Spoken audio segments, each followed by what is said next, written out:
One of the biggest changes I've seen in intelligence work in Canada in the last 20 years is definitely the amount of information that's being made publicly available. So, when I first joined Canada's Foreign Signals Intelligence Agency almost 20 years ago now, there was like nothing. I mean, there was so little being communicated to the public about the work of the organization. And I always thought that was a huge mistake, right? Because how can people support what you're doing and agree to keep funding what you're doing if they don't actually know what you're doing? So I've been going through, still reading some of the 2024 CSIS annual report, CSIS being our domestic intelligence agency in Canada, and it's fascinating. But I'll tell you, one of the most fascinating things about it is when you compare it to the 2005 report. The difference is incredible. So I pull up the 2005 report, and it looks horrible. But the counterintelligence section is literally just a paragraph. It's basically a dictionary definition of counterintelligence and intelligence. It says, like, vaguely, like, oh, there are some countries that spy on Canada, and a lot of it is economic espionage. That is it, right? And it tells you nothing. It's not useful. It's not interesting. It wouldn't be useful to decision makers or the rest of government. It certainly was never useful for the public. And then you fast forward like 20 years, and now we're at the 2024 report, and it's incredible. There's so much interesting information in there.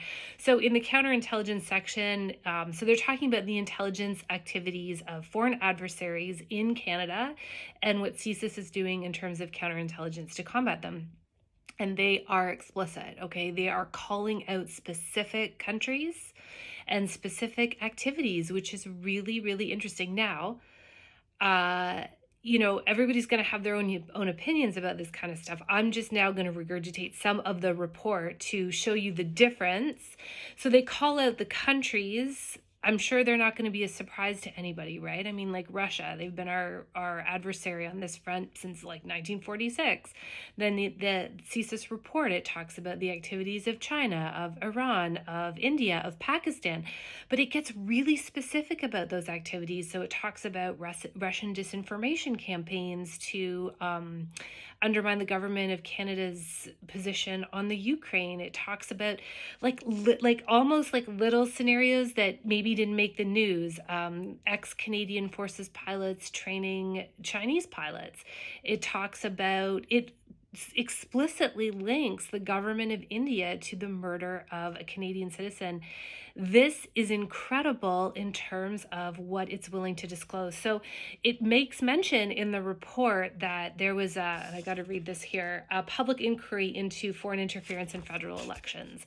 And in order to respond to that public inquiry, CSIS did the largest release of intelligence material like for the public that it's done in its history. And so it's definitely changing there in terms of them understanding how much they can give away and share and why they need to. So it comes back to my original point. It's long overdue. There's absolutely a way to do intelligence and do it carefully so that you're not compromising your agencies or the people who work in them while still communicating to the public the kinds of things that you're working on, the kinds of results that you get, what you're seeing, because people can't protect themselves if they don't know what the threats are. I mean, and that goes for all sorts of areas of life, right? Like in order to protect yourself, you need to know, and then you can prepare. And it also reflects the fact that these days a lot of threats are complex. They're not just coming from one place. And what we don't need is a paternalistic, policing organization or intelligence organization to like swoop in and make everything better for us. No, we need to be active participants in our own safety and our own thinking and our own critical interaction with the world around us. And so by providing more information, whether or not you agree with their perspective is not really the hot issue here. It's having that information and at least having something then fodder for food for thought or to research or debate against. But you can't even have the debates on intelligence agencies and their role and what they do if that information is not being provided. So anyway, CSIS 2024 report, well worth reading. The 2005 report, not so much. If you have any questions, let me know. Otherwise, I hope everyone's doing wonderful.